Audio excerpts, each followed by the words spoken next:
Hey there, happy Friday. I'm sitting outside in my backyard doing some personal reading and was so inspired by what I was reading that I wanted to share it with my team. And then I wanted to share it with my current challenge group.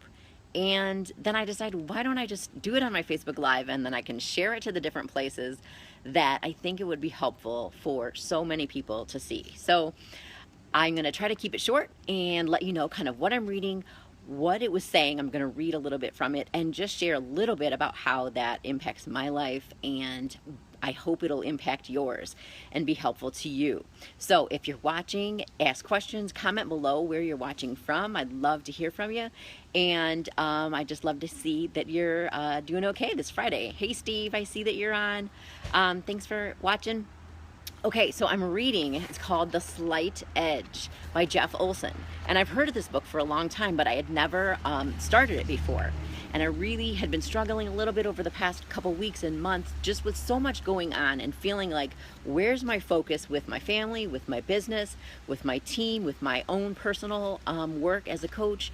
And so I'm wanting to kind of hone in on what I need to be doing and how to help myself feel better and successful in the areas of my life that really matter to me. Hey Crystal, thanks for hopping on. So I started reading this book and I'm loving it so far. It's not that it's brand new information, but it says it's the personal growth book that you need to read to help all the other personal growth books be useful and put into action, which is for me so key, because I love reading about growth. I love reading about how I can think differently or improve my life or be more inspired, but sometimes it's the putting it into action that is lacking and where so many of us fall off. So I want to read today just a short bit from this, and it's really talking about a fable. So it's not an actual book that's even written, but it's a fable. Part of the book, it's called The Choice, and it's summarizing this description of this fable, and it's saying the father's gift held a lesson about money, yes, but it was really a lesson about leverage, growth, and geometric progression. So progress over time of certain actions. About the fact that the simple little actions you take today can look very different when you see how they play out over time. About patience and understanding that little steps compounded do make a difference.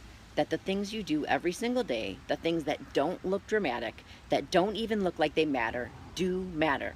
That they not only make a difference, they make all the difference. About having faith in the process of simple positive actions repeated over time, and faith that miracles do happen if you know when to trust the process and keep going. And I'm paraphrasing right there. It was a lesson about the slight edge and how it can transform your life. Okay, I could go on, but I'm not going to read anymore.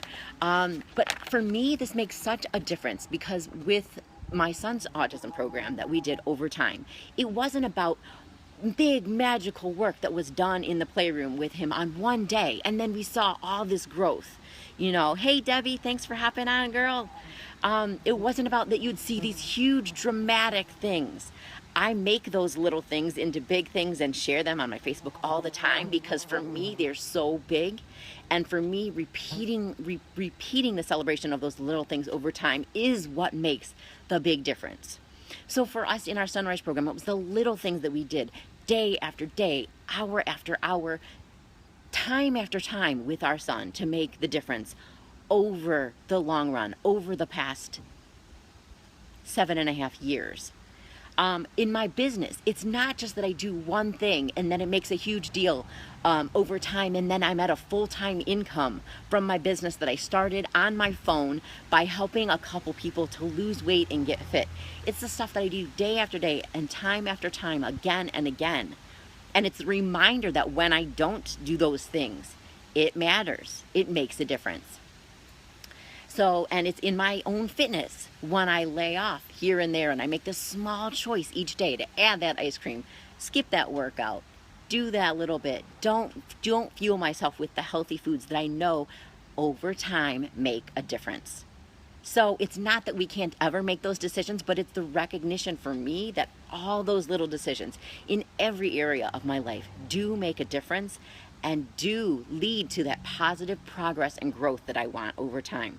Whether it's my relationships and my family, whether it's with my team and helping them, whether it's with my own business growth and feeling like I'm staying stagnant and steady, or whether I'm continuing to move and forward and grow and impact so many other lives. Not just the few matter, but it's so many more impacted over time that really makes a big difference. So I hope this was helpful to you guys to hear, to think about. I'd love to hear how it applies to you in your life, or also what other books that you're reading and the impact that you're getting from them. I love learning about personal growth, like I said, and I can always add it to my list for my next book. But I'm going to stay focused on this one right now and really put into action the lessons that I'm learning, where I need to really focus. Thanks again a lot, guys. Have a great Friday.